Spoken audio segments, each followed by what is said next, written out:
Hello and welcome to the KD Weight Loss Podcast. This is my fourth attempt at recording this. Thankfully, I checked and looked down and it stopped because it kept randomly stopped recording for some reason. And I don't know why.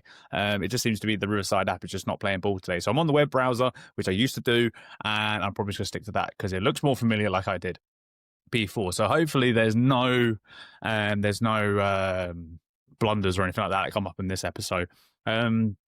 I've been super busy today, though. Wednesdays are my creative day. I do content filming. I do this podcast. I've actually been super busy this week. I did a lot of planning yesterday for this, so content was actually delivered.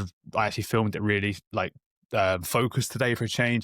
Same with this podcast, and that's all kind of come down because of my new group program that I've set up. So if you haven't been in the loop or seen my socials recently, my new group program is what it says on the tin. So it's a group training program that's done online, and everyone does the same program. You have 2 to 4 sessions to pick from. But the beauty is in the actual group support. So I built up a Discord group. If you haven't used Discord, it's a fantastic thing. It's really good for organizing different groups types of chat. So whether it's training, whether it's nutrition, whether it's asking you questions. So I can do Q&As for that sort of thing. Because that's what I'm going to do is private Q&As in that group, answering their topics on top of this podcast. Imagine like I do this podcast, I do like a bigger, more direct Q&A style podcast in that group privately, so it answers your questions. And the idea is basically just getting all these women who actually are very similar to come together and realize, holy shit, someone else feels like me. The big talk this week has been perimenopause and how they feel like they've just gained a lot of body fat around their stomach when actually during 99% of them are going through menopause at the moment, and that's part of what happens during menopause. But they didn't know that, and now they're feeling that they feel shit. But then when they realize someone else is like that, they're like, oh god, it's not just me. That's nice. So this episode's been cherry-picked from one of those, so I've taken one of the topics there, but there's another 4 or 5 questions that I would answer privately in that group session. So look, if you're someone who's actually interested in a bit of support but can't afford the likes of one-to-one coaching, totally understand. I've implemented my 3C coaching system into this group program, so hopefully that's going to help you get the same results that all these people have gotten prior to you. So hopefully you'll see the value in this episode. If you do see the value in this episode and you want to know more about the group program, just comment the word group here or DM me the word group on Instagram. I'll know exactly what you're talking about. But enough of me rambling on. We're going to get started. First of all, I'm going to sort my shorts out. If you haven't seen them, if you're on the video, I can't show them, can I? Duck shorts. It was trying to follow my face around. That was quite funny. So this actually came from someone I'm actually going to have on this podcast, which I'm going to ask you to help with at the very end. So stick around to the end, because next Friday I'm filming a very special episode with a guest, a really long-term friend of mine who I helped out in uni. I explained that at the end. But basically this came inspired from her, which I brought to my group. And I said, look, I saw this post the other day. Does anyone else relate to it? And it's the idea of snacking. Do you find yourself always having the wrong snacks? You feel like you snack too much. You feel like you can't stop snacking. Any of those types of questions, do you feel that you have that kind of problem? Because if you do, this episode should really, really help you. Because it's not uncommon. Like, how many times do you hear the story of, and you might relate to this, one of my last clients I worked with, she didn't have breakfast. She'd go into the office at like 10, 11 o'clock. She'd be sitting there, like, I'm just feeling snackish. I have my cup of tea. I'm already going biscuits. The cake buns are on the side, and you're just already picking at whatever you want. Do you know what I mean? And that's what's really common. Women tend to have this feeling of being out of control, right?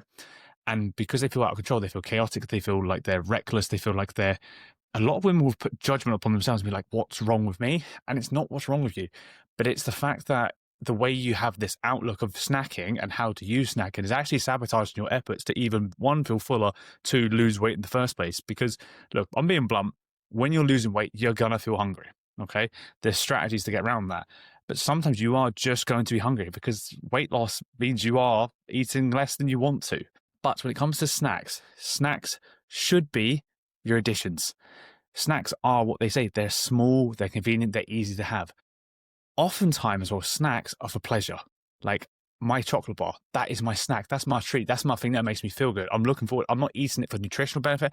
I'm not eating it for anything specific. I'm just eating it because I'm like, yes, that's what I want. And often people are trying to use snacks to make themselves feel full. They're trying to use snacks to boost their protein intake.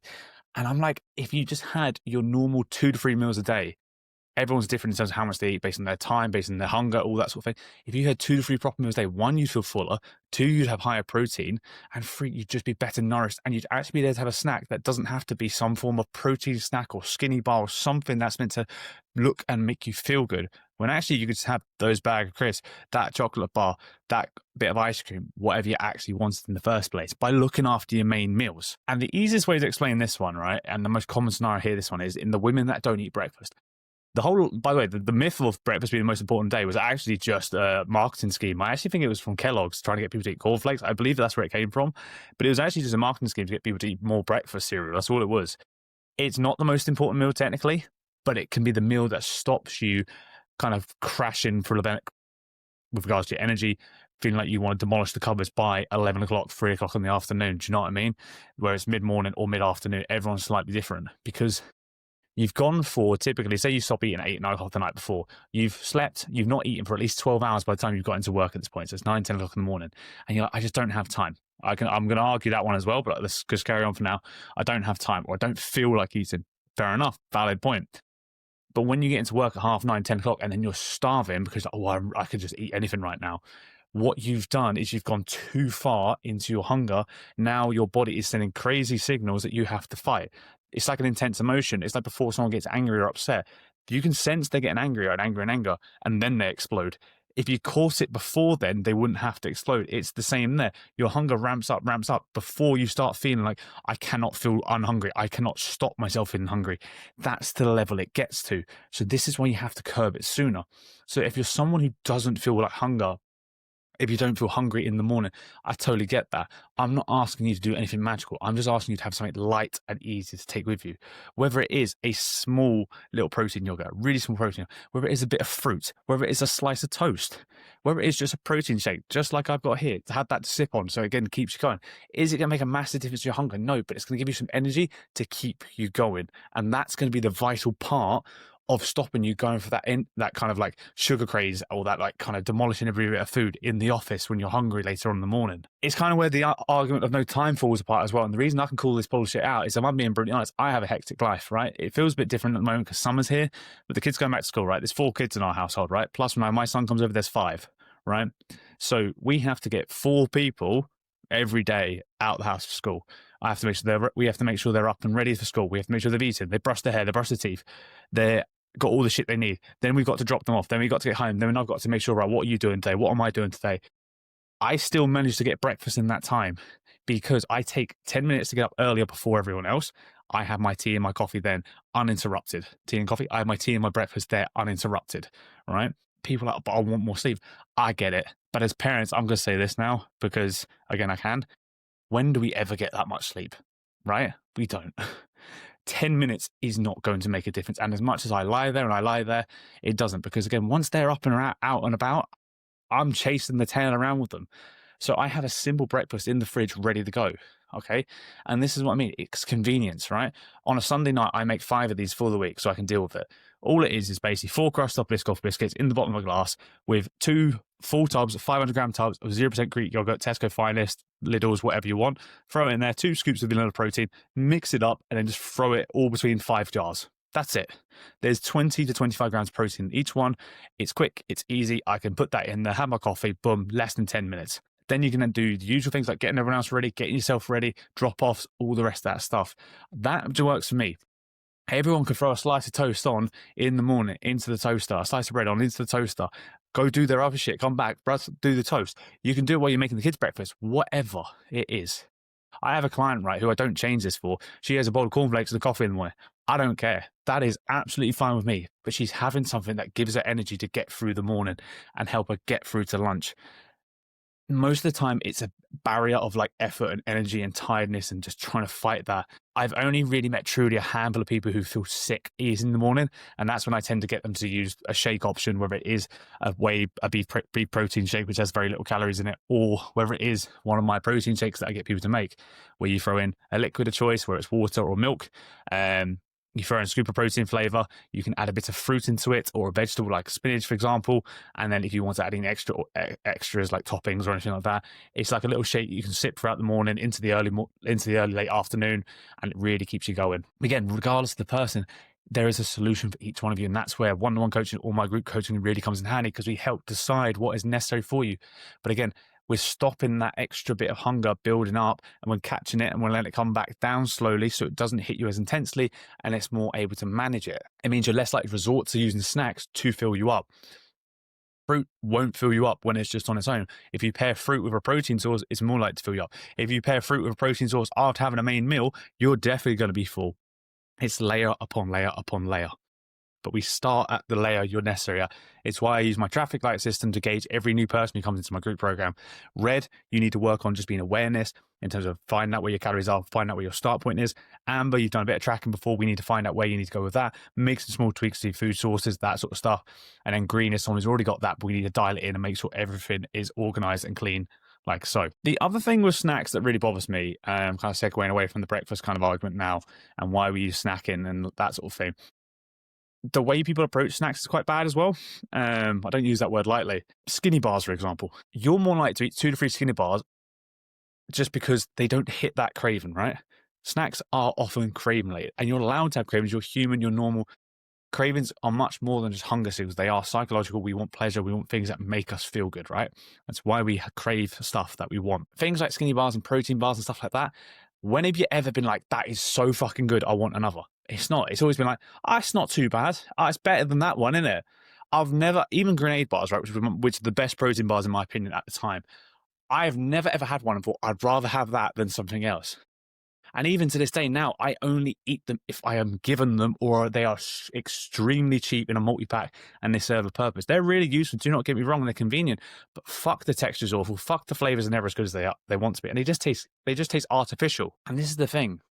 If I want a dairy milk bar, I tell my clients over and over again, have that dairy milk bar. Eat 2 to 3 proper meals, hit your calorie target, save 200 to 400 calories over for your treats and your snacks at the end of the day. That's it. Bigger people can have closer to 400, smaller people closer to 200. It depends on what calorie deficit you're on. Because if you save time regularly for that, you become desensitized to like treats and snacks, because foods that are off limits and you restrict and you're like, I don't eat those anymore. They become more desirable just because they're not there. Right? There's this whole argument that if you bought 5 massive fuck off bars of chocolate and you put it in the house, yes, one day you may overeat some of that, right? But then you will become less and less likely to do it because you can actually have access to it. And you're like, I don't really want that as much anymore because I can have it. It's like when someone tells you, no, you can't have that. You're like, but I want that now. It's that reverse psychology that goes on in your head. So it's a really interesting way how you treat food.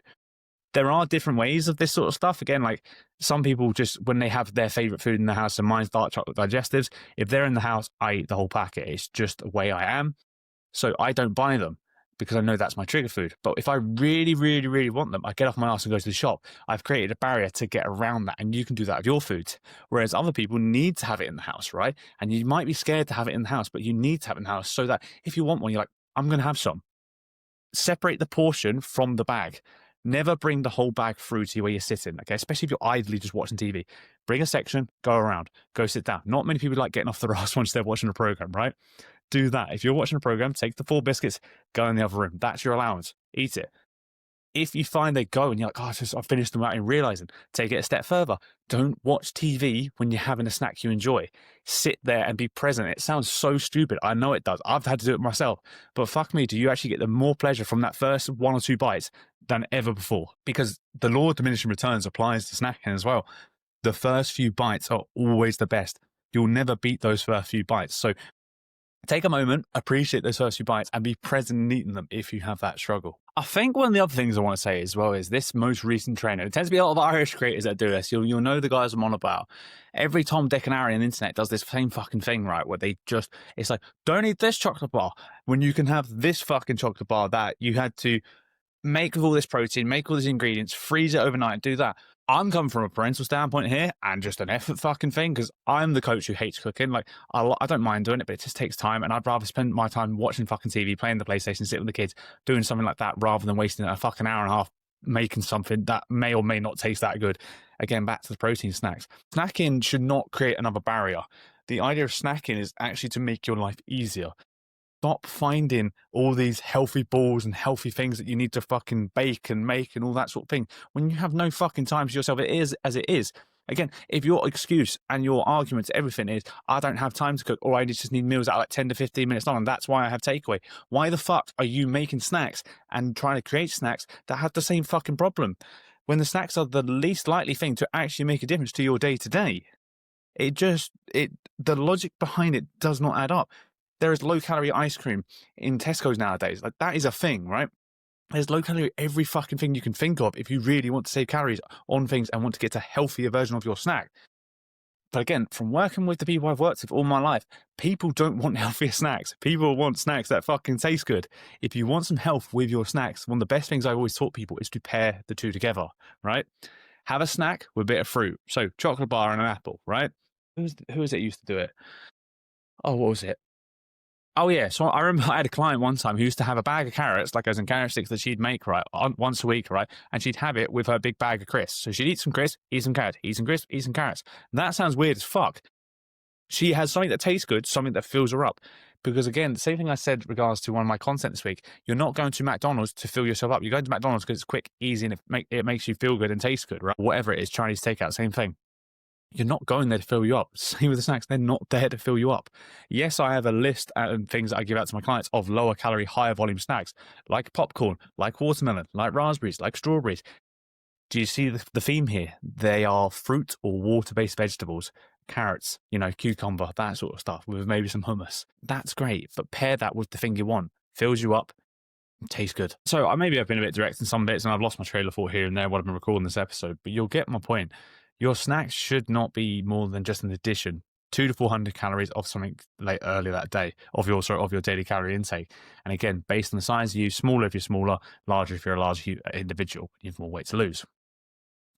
You should basically make sure you get most of your protein, around 80 to 100 grams, in your main meals prior to having your snacks, because you don't want to be wasting your snacks on protein-based snacks. Again, you might have found something that tastes pretty good, but I don't want something to taste pretty good. I want it to taste fucking great. Again, if you're someone who doesn't eat breakfast because of time, energy, or feeling sick, I urge you, especially if you're someone who gets that kind of mid-afternoon, 2 to 3 a.m. cravings and you find it really intense. And bear in mind, if you're a parent, 2 to 3 p.m., what time's that? That's school pickup time. When you pick up for the kids in school, can we go to the shop? You go into the shop, just grab bits for dinner. You're fucking starving, going into the shop. The kids are going to grab a biscuit. What do? I'm just putting the steps in front of you. It builds up and builds up and builds up. So, yes, snacking can be helpful and can be useful, but addressing your major parts of nutrition first is far more important. Snacking is just going to keep you hungry and keep you chasing. And ironically, it works out far more fucking expensive because it's like £2 for a protein bar. It's £2 for everything these days. Everything slaps the word protein on it and charges the price up for the roof, when half the things that are high in protein aren't actually high in protein, actually in terms of the actual amount you eat. They're high per 100 grams. They're not high per actual serving size. So if you made it to the end of this podcast, what I need you to do is me a favor, okay? So next Friday, as I mentioned, I've got a special guest coming on board. Called Angela Klukas. I hope I haven't butchered her last name. She is a nutritionist and a behavior change specialist, I'm going to call that, or habit specialist. She's a master's in nutrition. She went to Liverpool John Moores, same as I did. And I was actually her participant in one of the studies she had to help supervise with. All I remember from her back then was that they stabbed me in the leg loads of times to get lots of muscle out of me. They were far smaller at the time. But basically, she's coming on next week. And we're talking about the myth of your metabolism slowing down as you hit your 40s. And this is something she specializes in because she works primarily with women who are perimenopausal, people going through the menopause essentially, and the experiences they have. What's even more important for her, because again, I'm always a guy talking about female problems, and I go through more understanding and listening. She has actually recently been through the transformation, the change herself. Okay, so she's now got first-hand experience on top of her expertise, on top of my expertise, and we're going to discuss this.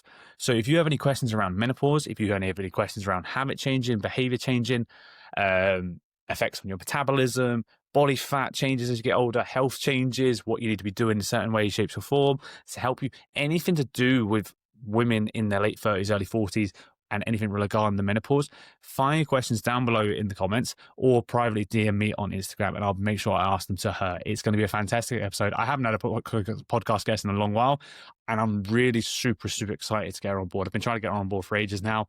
I've got a few other ideas for people coming up in the future.